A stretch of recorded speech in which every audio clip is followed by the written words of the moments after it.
자유한국당을 제외한 여야 4당이 5.18 망언으로 논란이 된 한국당 의원들을 국회 윤리위에 제소하고 제명을 추진하기로 했습니다. 자유한국당에서도 국민적인 어떤 그런 분노와 또 그 여론을 감안하지 않을 수 없을 거다 이렇게 생각합니다. 청와대는 한국당이 추천한 5.18 진상조사위원 2명이 자격 요건을 갖추지 못했다며 재추천을 요구했습니다. 김정은 위원장의 전용기인 참매 1호가 지난해 말 베트남 하노이까지 시험 비행했다고 대북 소식통이 전했습니다. 베트남 현지에서 김 위원장이 어떤 경제 행보를 보일지도 관심입니다. 사법농단 혐의로 구속된 양승태 전 대법원장이 오늘 재판에 넘겨졌습니다. 직권남용과 공무상 비밀누설 등 적용 혐의만 47개에 이릅니다. 가벼운 증상에도 대형 병원 응급실을 찾는 환자가 3분의 1가량 돼 정작 응급 환자가 치료를 받지 못하자 정부가 환자를 5단계로 나눠 진료비에 차등을 두도록 했지만 효과를 내지 못하고 있습니다. 산하기관 임원들에게 사퇴 압력을 넣었다는 의혹을 받고 있는 김은경 전 환경부 장관이 검찰에 소환돼 조사를 받은 것으로 확인됐습니다.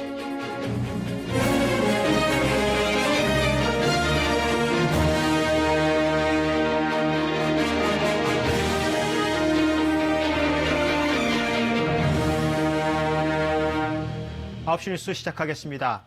자유한국당 일부 의원들의 5.18 망언 파문이 증폭되고 있습니다. 5.18 희생자 단체가 대규모 상경투쟁을 하기로 했고 자유한국당을 뺀 여야 4당이 당사자 3명에 대해서 국회의원 제명을 추진하고 있습니다. 상황이 심상치 않자 자유한국당뿐만 아니라 해당 의원들의 유감을 표명하는 입장을 냈지만 그 입장이 다시 논란을 부리고 있습니다.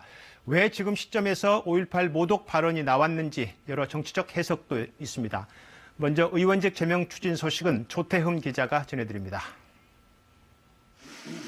더불어민주당과 바른미래당, 민주평화당, 정의당이 자유한국당 의원의 5.18 관련 망언을 두고 모처럼 손을 잡았습니다. 여야 4당은 한국당 김진태, 이종명, 김순례 의원의 5.18 관련 발언을 범죄적 망동으로 규정하고 내일 국회 윤리위원회에 공동 제소하기로 합의했습니다. 민주주의에 대한 폭거 행위에 해당하기 때문에 가장 강력한 제명을 관철시키기 위한 윤리위 제소의 뜻을 모으고 있다. 의원 개인뿐 아니라 한국당 지도부도 겨냥해 이들을 감싸지 말고 응분의 조치를 하라며 압박했습니다. 정의당은 더 나아가 이들을 명예훼손 혐의로 검찰에 고발했고 5.18 단체들은 의원직 제명을 촉구하며 무기한 농성에 나서기로 했습니다. 파장은 커지고 있지만 국회 윤리위를 통한 제명이 실제 가능할지는 불투명합니다. 징계안이 제출되더라도 윤리위 상정과 심사, 전체 회의 등을 거쳐 본회의에서 재적의원 3분의 2 이상의 동의가 있어야 해 국회 윤리위원장직을 갖고 있고 의석수도 113석인 한국당이 반대하면 제명은 사실상 어렵습니다. 자유한국당에서도 국민적인 어떤 그런 분노와 또 그 여론을 감안하지 않을 수 없을 거다 이렇게 생각합니다. 그렇게 만들어야죠. 한국당은 김병준 비상대책위원장이 당에 부담 주는 행위를 하지 말라며 경고하고 진상 파악을 지시하는 등 자체 수습에 나섰습니다. 우리 당내 문제고 우리 당에서 처리하도록 또 우리 당에서 고민을 하도록 그냥 놔두시라고 이야기를 드리고 싶습니다. 여야 4당은 공동 규탄 대회를 여는 등 공세 수위를 한층 높일 예정이어서 화장은 쉽게 가라앉지 않을 전망입니다. KBS 뉴스 조태흠입니다. 이런 가운데 청와대가 자유한국당이 추천한 5.18 진상조사위원 후보 2명에 대해서 사실상 임명을 거부했습니다. 특별법상 자격 요건이 안 된다면서 다시 추천해 줄 것을 요구했습니다. 최근 5.18 모독 발언 등에 대해서 문재인 대통령이 보내는 메시지라는 해석이 나옵니다. 김지선 기자의 보도입니다. 자유한국당은 5.18 진상조사위원으로 권태호 전 육군중장, 이동욱 전 월간조선 기자, 차기환 변호사를 추천했습니다. 청와대는 이 가운데 권태호, 이동욱 2명에 대해 다시 추천해 줄 것을 요구했습니다.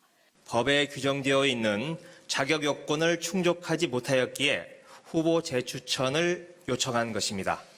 5.18 특별법상 조사위원은 법조, 인권활동 등 관련 분야에서 5년 이상 경력이 있어야 하는데 두 사람은 해당 경력이 없다는 겁니다. 야당 추천위원에 대해 청와대가 재추천을 요구한 건 문 대통령 취임 이후 처음입니다. 청와대는 차기환 후보의 경우 5.18에 대해 왜곡, 편향된 시각이 많지만 자격 요건은 충족한 만큼 재추천 요청을 하지 않았다며 법률상 자격 요건이 판단 기준이었다고 강조하고 있습니다. 그러나 이번 결정엔 5.18 진상규명에 대한 대통령의 의지가 반영됐다는 분석이 나옵니다. 청와대 관계자는 최근 5.18 폄하 망언을 한 자유한국당 일부 의원들에 대한 문 대통령의 메시지를 대신하는 의미가 있을 것이라고 설명했습니다. 이동욱 전 기자는 5.18 관련 다른 매체 기사에 대해 피해자 편을 들면 정의롭다는 생각에 이성을 잃은 결과라고 써서 사과를 요구받기도 했습니다. 소수 선동가에 의해 다수 선량한 시민들이 이게 광주 사건의 실제 본질입니다. 청와대는 자유한국당이 이른 시일 내에 재추천해 줄 것으로 기대한다고 밝혔습니다. KBS 뉴스 김지선입니다. 이번 2차 북미 정상회담 기간에 북한 김정은 위원장은 베트남을 국빈 방문할 가능성이 커 보입니다. 북한의 미래를 베트남 경제를 통해서 구상한다는 겁니다. 도이머이 정책을 통해서 경제 발전을 이룬 베트남에 어떤 곳을 가게 될지 한승현 기자가 하노이 현지에서 취재했습니다. 하노이에서 차로 2시간 거리인 항구 도시 하이퐁. 베트남 최대 기업인 빈그룹의 공장들이 모여 있습니다. 오토바이와 스마트폰 제조 공장은 물론 최근엔 자동차 공장도 준공해 생산을 시작했습니다. 10 years from now, we see VinFast being a household name in markets around the world. 베트남의 경제 성장을 한눈에 볼 수 있다는 점에서 경제 시찰 후보지로 유력합니다. 하노이 외곽에 있는 화락 산업단지, 베트남의 IT 업체들이 모여 있는 곳으로 지금도 개발이 한창입니다. 베트남 정부가 첨단 산업 발전을 위해 공을 들이고 있는 이 산업단지도 김정은 위원장의 방문지로 예상되고 있습니다. 베트남은 1986년 도이머이 정책, 즉 사회주의 체제를 유지하면서도 경제는 개혁 개방을 추진했습니다. 그리고 1995년 미국과 국교를 정상화했습니다. 이후 외자를 유치해 경제 특구를 개발하고 단기간에 경제 성장을 이뤄낸 베트남의 행보를 북한 김정은 정권이 따라갈 것이란 분석이 나옵니다. Xuất phát điểm của Việt Nam khi đổi mới cũng như Triều Tiên hiện nay, tức là nó cũng có nhiều vấn đề mà cần phải thay đổi rất cơ bản. 트럼프 대통령도 북한이 경제 강국이 될 것이라고 언급한 만큼 이번 정상회담에서 보여줄 김정은 위원장의 경제 행보에 관심이 쏠리고 있습니다. KBS 뉴스 한승현입니다. 북한 김정은 국무위원장이 베트남 하노이에 어떤 교통편으로 가게 될지도 여러 추측과 기사가 나오고 있는데 김 위원장 전용기인 참매 1호가 이미 지난해 말 베트남 하노이까지 시험 비행을 했다는 소식이 전해졌습니다. 하노이에서 송금한 특파원이 보도합니다. 지난해 평창 동계올림픽 당시 김여정 부부장 일행을 태우고 온 김정은 위원장의 전용기 참매 1호입니다. 재원상 비행거리는 10,000km지만 노후 기종으로 안전성 논란이 있습니다. 최근 참매 1호기가 북한에서 베트남까지 시험 비행을 했다고 한 대북 소식통이 말했습니다. 비행 구간은 평양에서 하노이까지, 시기는 지난해 12월 말이라고 덧붙였습니다. 시기로 볼 때 12월 초 리용호 북한 외무상이 베트남을 다녀간 이후 정상회담 후보지로 지난해부터 하노이가 적극적으로 검토된 것으로 해석됩니다. 평양에서 하노이까지의 거리는 2,400km, 싱가포르의 절반 수준이어서 김정은 위원장이 참매 1호로 하노이에 올 가능성이 무게가 실립니다. 김 위원장이 참매 1호기를 이용한다면 자국의 국적기를 이용하는 세계의 여느 국가 지도자와 같은 면모를 자연스럽게 보여주는 효과가 있습니다. 확실히 국격을 높이는 측면이 분명히 존재를 하고요. 두 번째는 승무원이나 모든 그 내부에서 토의되는 모든 것들이 확실한 보안이 유지될 수 있다는 측면에서 장점이 있는 것 같습니다. 지난해 싱가포르 회담 때는 참매 1호가 싱가포르까지 비행했지만 대표단만 탑승했고 김 위원장은 중국 측에서 대여한 비행기를 이용했습니다. 이번에도 안전상의 이유로 중국에서 비행기를 빌리거나 1950~60년대 김일성 주석의 하노이 방문 때처럼 열차 이용 가능성도 여전히 남아 있습니다. 내일부터 4일 동안 베트남 판빈민 부총리는 북한을 공식 방문합니다. 이용호 외무상 등과 만나 방문 형식과 의전 등에 대해 협의할 것으로 보입니다. 하노이에서 KBS 뉴스 송금환입니다. 양승태 전 대법원장이 재판에 넘겨졌습니다. 이제 법원의 판단만 남아있는데 앞길이 첩첩산중입니다. 이 사건을 판단할 1심, 2심 재판부 가운데 양 전 대법원장과 연고가 없는 재판부 찾기가 쉽지 않다고 합니다. 재판 청탁 의혹을 받고 있는 여야 의원들에 대한 법적 처리와 함께 연루된 로펌 김현장에 대한 검찰의 판단도 관심사입니다. 먼저 범죄 혐의만 47개에 달하는 양 전 대법원장 기소, 사법부 71년 역사상 최초의 불명예라고 하는데 이 소식은 이승재 기자가 보도합니다. 양승태 전 대법원장이 구속 기소됐습니다. 수사 착수 8개월 만입니다. 양승태 전 대법원장을 일제강제징용 손해배상 사건 재판 개입, 법관 인사불이익 조치, 법관 비위 은폐 등 사건과 관련하여 범죄 혐의는 47개, 그동안 제기된 의혹들이 296쪽에 달하는 공소장에 담겼습니다. 일제강제징용 관련 재판 등 각종 재판 개입 혐의, 사법부 블랙리스트, 비자금 조성 등의 혐의입니다. 검찰은 법관들의 진술과 이메일 등을 물증으로 제시했습니다. 복수의 판사들이 어떤 분이 지시하신 내용에 관한 답이라는 내용의 이메일을 주고받았는데 어떤 분이 바로 양 전 대법원장이라는 겁니다. 검찰은 박병대, 고영한 전 대법관도 함께 기소했습니다. 박 전 대법관은 33개, 고 전 대법관은 18개 혐의에서 양 전 대법원장과 공모한 것으로 봤습니다. 이미 구속 기소된 임종원 전 법원행정처 차장에겐 판사 블랙리스트 개입 혐의가 추가로 적용됐습니다. 검찰은 이달 중 이번 사태에 연루된 100여 명의 법관 중 기소 대상자를 선별한 뒤 대법원에 통보할 계획입니다.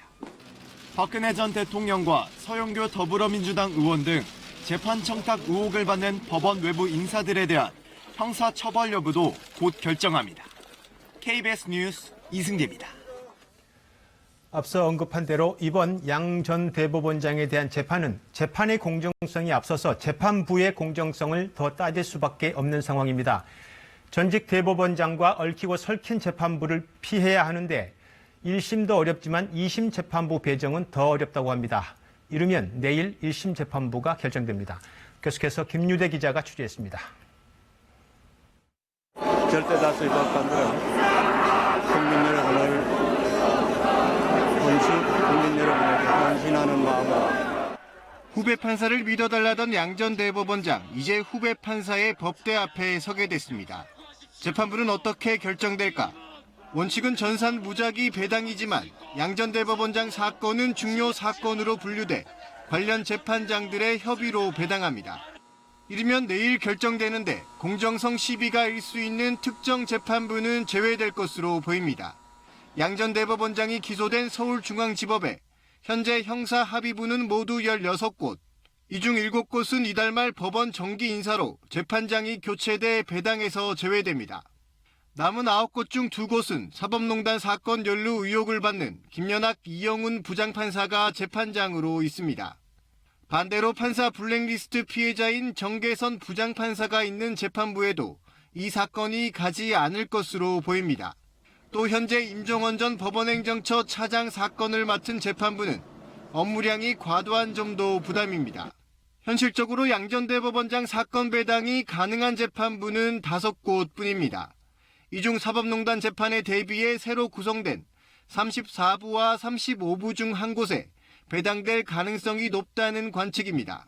재판부 논란은 향후 서울고법에서 진행될 항소심과 대법원까지 이어질 전망입니다. 근무 기간이 긴 고법 부장판사들의 경우 양 전 대법원장과의 연고관계가 얽힐 가능성이 더 높습니다. 대법관 13명 중 7명은 양 전 대법원장이 임명 제청했습니다. 검찰 조사를 받은 판사 100여 명 중 상당수가 추가로 재판에 넘겨질 텐데 이 재판 역시 배당의 진통을 겪을 것으로 예상됩니다. KBS 뉴스 김유대입니다. 이번 사법농단 사건의 주인공들인 판사들의 사법 처리는 앞서 보신 대로 진행되고 이 사건의 조연급에 대한 검찰 판단도 관심사입니다. 재판 청탁 의혹에 연루된 전현직 의원인 민주당 서영교, 전병헌, 유동수, 자유한국당의 홍일표, 이군현, 노철래, 그리고 강제징용 재판에 깊숙이 개입한 로펌 김현장입니다. 한우리 기자가 하나하나 짚어봤습니다. 현재까지 드러난 이번 사건 관련 정치인은 모두 6명. 더불어민주당 서영교 의원은 국회 파견 판사를 통해 지인 아들이 성범죄로 재판을 받고 있는데 벌금형을 받게 해달라고 청탁한 것으로 조사됐습니다. 실제 이 사건 피고인은 벌금형을 선고받았습니다. 전병헌 전 의원은 보좌관의 사건을 알아봐달라. 유동수 의원은 자신의 사건을 청탁했습니다. 자유한국당 홍일표 의원은 불법 정치자금 재판 등과 관련해 임종원 전 차장에게 방어 방법과 예상 형량 등을 알아봐달라고 부탁했습니다. 이군현, 노철래 전 의원은 같은 당 법사위원회 청탁으로 자기 재판에 대한 양형 검토 등이 이뤄졌습니다. 다만 아직까지 청탁자가 누구인지는 밝혀지지 않았습니다. 이 모든 사건 청탁의 종착지는 임종원 전 법원행정처 차장. 청탁자는 임 전 차장과 직권남용죄의 공모 혐의를 받을 수 있습니다. 검찰 관계자는 실제 의원들의 재판 청탁은 더 많지만 법원이 응답해 움직인 사안만 수사 대상이 된다라며 법적 처리를 어떻게 할지 검토 중이라고 설명했습니다. 일제 강제징용 재판을 대법원과 논의한 박근혜 정부 관계자도 처벌 수위가 검토되고 있습니다. 강제징용 재판 지연 관련해서 사법부와 교감한 적 있습니까? 박근혜 전 대통령과 김기춘 전 비서실장, 윤병세 전 외교부 장관 등입니다. 그러나 일본 전범 기업을 대리하며 재판 거래를 했다는 의혹을 받은 김앤장은 처벌이 쉽지 않습니다. 검찰 관계자는 김앤장 소속 고문이나 변호인은 일본 기업의 법적 대리인으로서 일한 것이기 때문에 기소할 법리가 없다고 설명했습니다. KBS 뉴스 한유루입니다. 국정농단 사건의 핵심 피고인인 박근혜 전 대통령과 이재용 삼성전자 부회장, 비선 실세 최순실 씨의 상고심을 대법원 전원합의체에서 심리합니다. 대법원은 김명수 대법원장과 대법관 12명 전원이 참여하는 전원합의체가 국정농단 사건을 심리한다고 밝혔습니다. 김 대법원장은 박 전 대통령과 이 부회장의 항소심에서 구체적인 뇌물 액수가 엇갈리는 등 쟁점이 복잡해 이같이 결정한 것으로 알려졌습니다. 오늘 오후 3시 50분쯤 서울 영등포구 국회 정문 앞에서 분신으로 추정되는 택시 화재가 나서 택시기사 62살 김모 씨가 얼굴에 2도 화상을 입었습니다. 김 씨는 개인 택시 운송 사업 조합의 서울 강남 지역 대의원을 맡고 있으며 평소 카카오의 카풀 서비스에 반대해 스스로 목숨을 끊은 동료 기사의 빈소를 자주 찾았던 것으로 전해졌습니다. 경찰은 김 씨가 스스로 불을 붙였을 가능성에 무게를 두고 경위를 조사하고 있습니다. 고 윤환덕 센터장의 순직을 계기로 응급의료체계의 현실을 좀 더 들여다보겠습니다. 대형 병원의 응급실에 가보면 단순하게 열이 나서 가볍게 피부가 찢어져서 오는 이른바 경증 환자가 꽤 됩니다. 전체의 3분의 1 정도 된다고 합니다. 급한 마음에 응급실을 찾는 건데 문제는 이 때문에 정작 급한 환자들이 제때 치료받지 못하고 있습니다. 응급실의 의사도 엄청난 경무에 시달립니다. 그래서 정부가 3년 전에 대책을 만들었습니다. 응급실에 오는 환자를 5단계로 나눠서 비응급, 즉 경증 환자는 치료비를 모두 환자가 부담하도록 해서 응급실의 환자를 줄이기로 한 거죠. 그런데 별 소용이 없었습니다. 김진호 기자가 그 이유 취재했습니다. 한 대학병원 응급실입니다. 위급한 환자들 틈에 증상이 가벼워 보이는 환자들도 눈에 띕니다.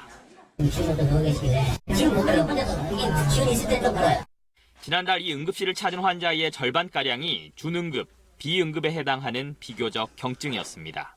경증 환자가 많이 오는 편이긴 합니다. 아무래도 요즘 실손보험이라든지 이런 문제 때문에 응급실 문턱이 많이 낮아져서요. 갑자기 아프거나 다친 환자로선 어디로 얼마나 급히 가야 할지 모르니 웬만하면 큰 병원 응급실을 선호할 수밖에 없습니다.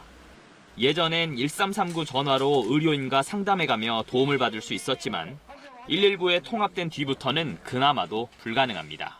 저 혼자 응급실로 왔어요. 병원에 오면 안전이 되잖아요. 집에 혼자 있으면 불안해요.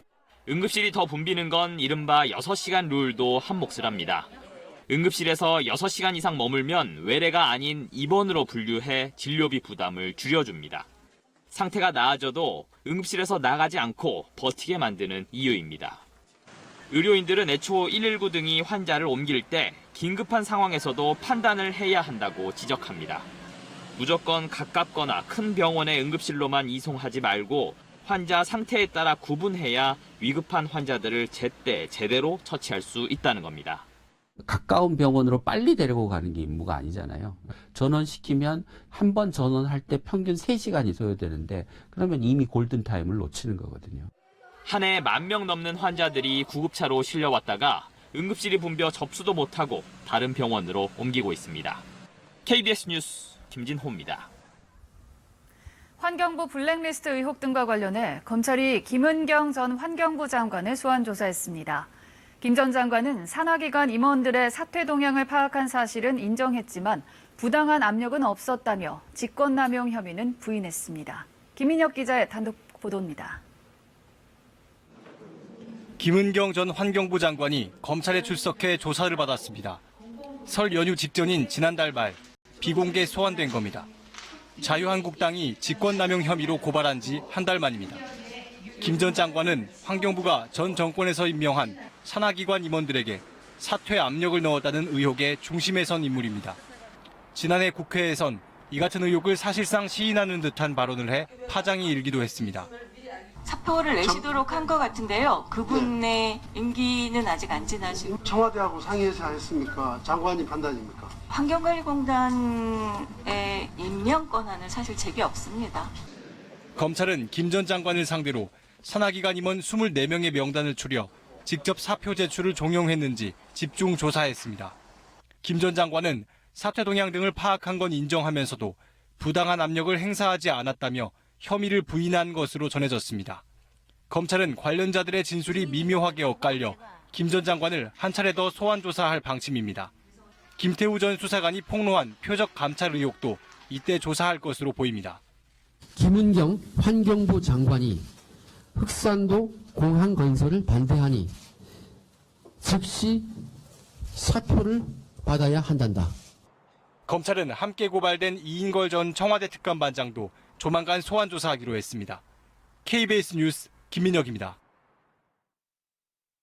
지난해 마지막 날 10년 만에 쌍용차 노동자 71명이 복직했습니다.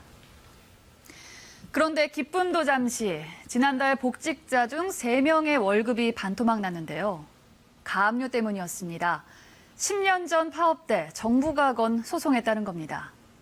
논란이 일자 정부가 가압류를 풀었지만 파업 손해배상 소송의 후폭풍이 얼마나 오래 가는지 극명히 보여준 사례였습니다. 이런 소송 얼마나 더 있을까요? 손해배상 청구 규모를 보니 2002년 345억 원에서 2017년 1,800억 원으로 5배 넘게 늘었습니다. 파업 뒤에 겪는 소송과 가압류의 현실, 박민철 기자가 취재했습니다. 금호타이어 비정규직 청소 노동자, 고용 승계를 요구하며 공장을 점거하고 농성에 들어갔습니다.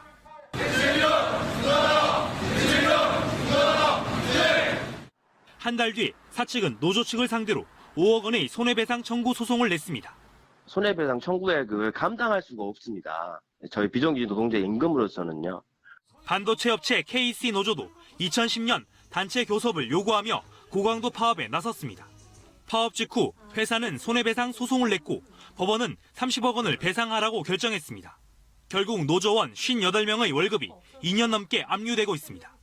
집에 있을 때 이제 화장실을 가게 되면 막 저 혼자서 미친 듯이 막 욕을 해요. 막 고함도 지르고. 지난해 정규직화를 요구하며 나흘 파업을 벌인 박찬진 씨. 역시 돌아온 건 2억 원 손해배상 소송이었습니다. 패소하면 곧바로 가압류 대상입니다. 4살, 9살 아이를 둔 엄마고요. 이런 숫자를 봤을 때 그리고 더 늘어날 수 있다는 그런 문구를 봤을 때는 정말 무너지는 줄 알았습니다. 파업 이후 손해배상 소송을 당한 노동자 230여 명을 조사한 결과 29%가 극단적 선택을 고민한 것으로 나타났습니다. 집에서도 직장에서도 자신이 어디서도 이런 괴로움을 털어놓거나 해소를 할 수가 없는 거죠. 그런 것 때문에 이런 극단적인 생각까지도 가능했던 게 아닌가. 소송과 가압류의 고통이 더 큰 건 가족 전체의 몫이기 때문입니다. 손배란 말만 들어도 가슴이 두근거리고 그냥 막 미칠 것 같고. 고소장이 날아올 거라고 해서 몇 날 며칠을 우편물 앞에서 기다렸습니다. 근데 가족들이 볼까 봐. KBS 뉴스 박민철입니다. 이 같은 소송과 가압류를 놓고 유엔 사회권규약위원회는 사실상 파업에 대한 보복이다라고 판단했습니다. 그리고 대책을 세우라는 권고를 했고 이에 우리 정부는 전문가위원회를 꾸렸는데요. 검토 중인 대책엔 합법 파업의 요건을 완화하는 등 논란이 될 내용이 다수 포함된 것으로 확인됩니다. 김지숙 기자입니다. 2010년 한진중공업은 대규모 정리해고 계획을 밝혔습니다. 노조는 파업으로 맞섰습니다.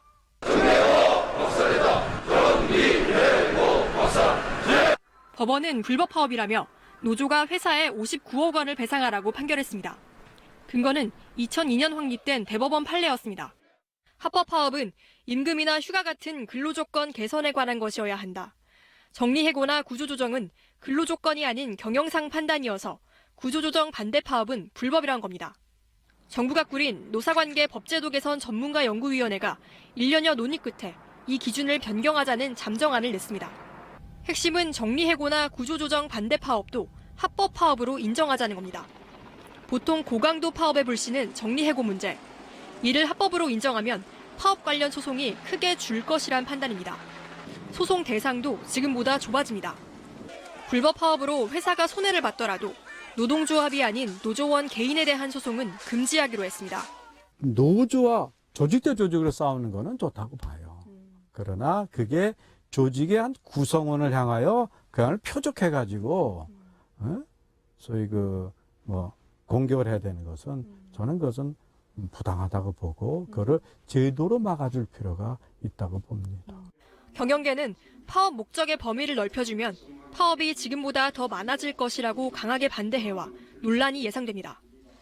고용노동부는 연구위원회가 최종안을 넘기면 검토를 거쳐 경제사회노동위원회 안건으로 상정할 예정입니다. KBS 뉴스 김지숙입니다. 계속된 전셋값 추락에 계약 당시 시세보다 가격이 떨어진 지역이 나타나기 시작했습니다.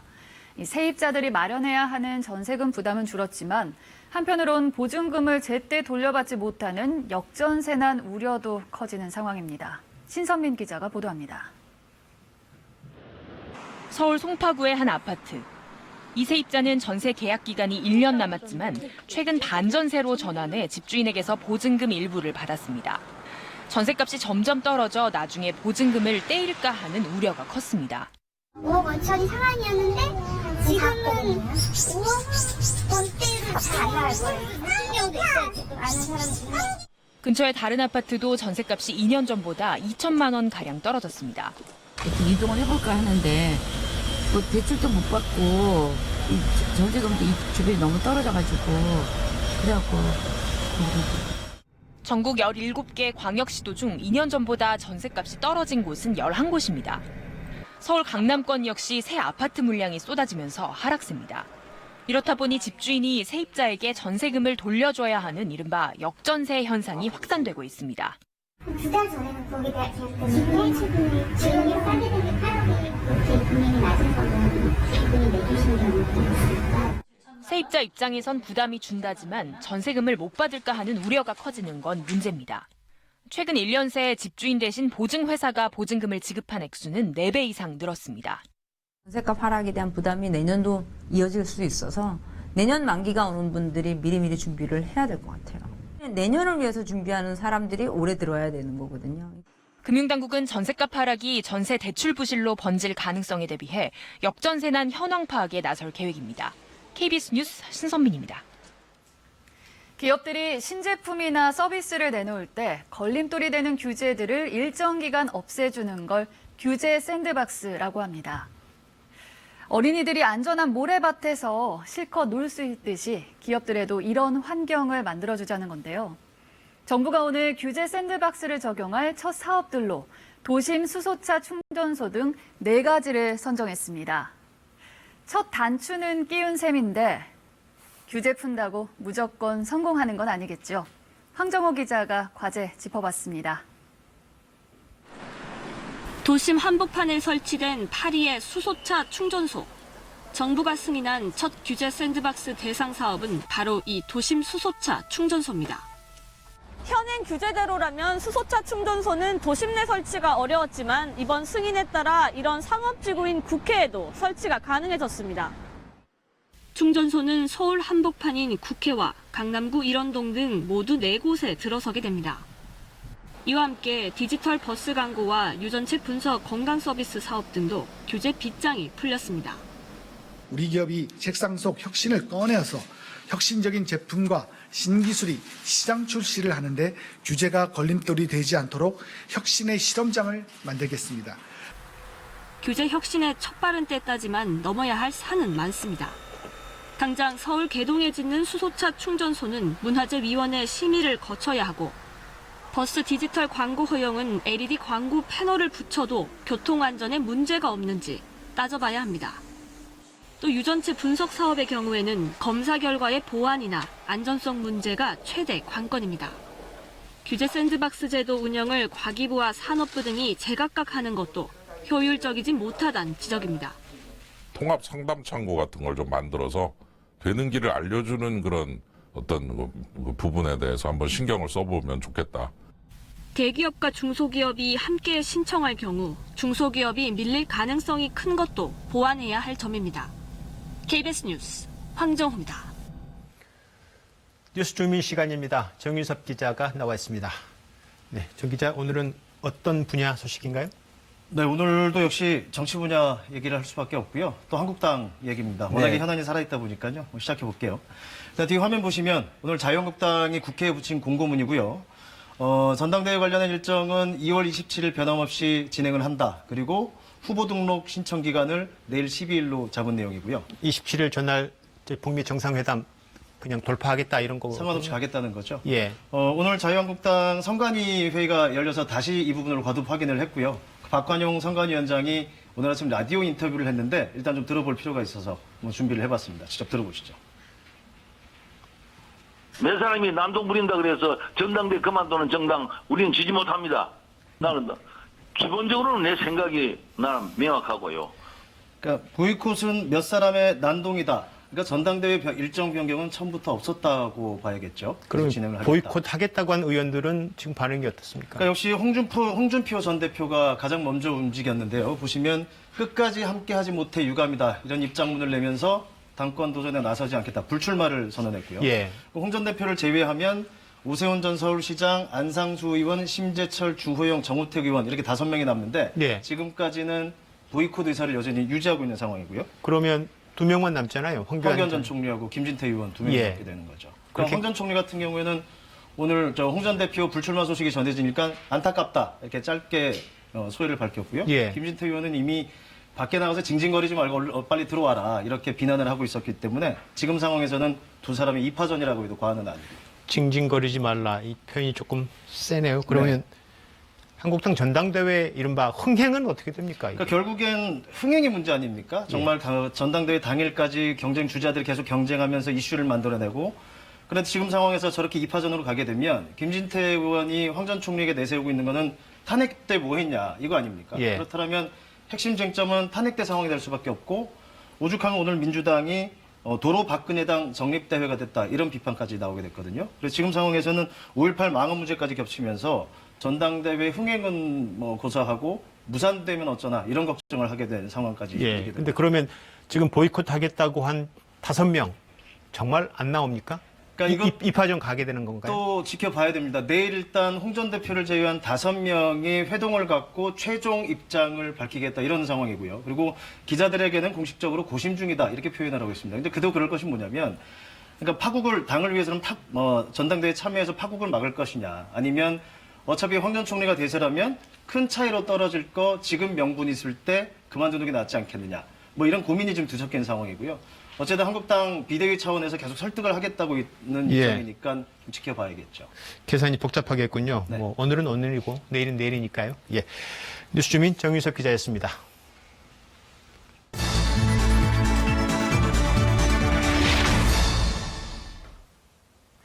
일곱 개 종단 협의체인 한국종교인 평화회의가 오늘 서울 프레스센터에서 기자회견을 열고 종교인들은 정부 민간단체와 더불어 3.1운동을 기념하는 행사에 동참하겠다라고 밝혔습니다.